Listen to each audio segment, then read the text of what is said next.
When getting started with Rumpus, it's always best to complete the Setup Assistant, test connections from other computers on the network, and perhaps experiment with some of the web settings to get a feel for how the server works. Once you're ready to deploy the server for regular use, the next step is to complete the network setup needed for Rumpus' more advanced features. The options on the Basic tab of the Network Settings window control essential server functions. In most cases, leave the Address to Serve On field at the default All. However, if multiple IP addresses have been assigned to the Mac and you need Rumpus to bind to only one address, you can select that address from the pop-up menu. Be sure to set the External Network IP Address field to the IP address assigned to your network. A button is provided to look up the address for you, but be sure to confirm that the address is the correct one used by external clients to connect to your server. It's also important to supply the external server name. If you have set up a DNS name for your server, enter it here.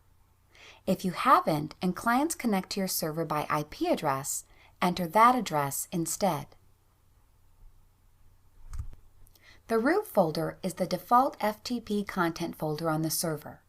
Individual users may be assigned unique content folders, but the FTP root is the top-level folder that will include all content accessible through Rumpus. Click the Choose Folder button to select a folder as the FTP root. There are many functions that require Rumpus to send email, including file transfer notices, drop shift file messages, and more. To enable any of these functions, enter your mail server settings on the Email tab. The server address, port, username, and password will be supplied by your ISP or mail server administrator. These settings are the same as those entered in any mail client when enabling SMTP messaging.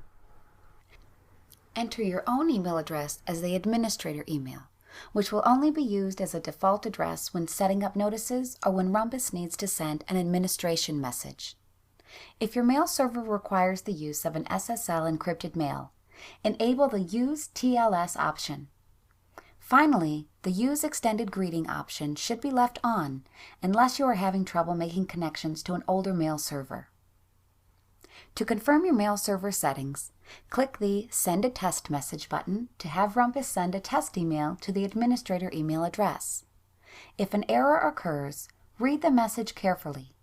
Errors are reliably reported and will generally give you a very good idea where the problem occurred. Here, the message indicates that a problem occurred when trying to authenticate with a password and tells me that the username or password is probably incorrect.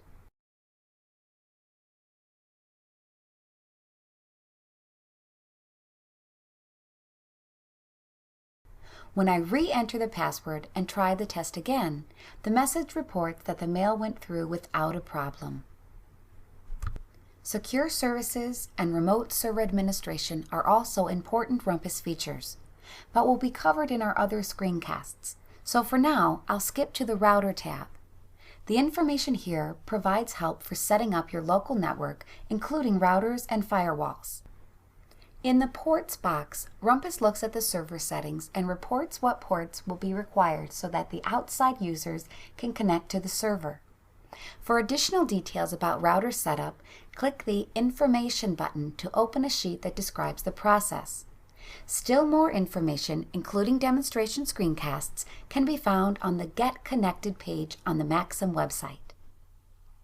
Many routers include special processing that make it easier to configure port forwarding of FTP connections. Have an outside person use an FTP client to log into your server and attempt to transfer a file or two. If transfers succeed, leave the Allow Router to Perform Data Connection Address Mapping option on. However, if FTP clients are able to log in but can't transfer files or retrieve directory listings, try turning the option off.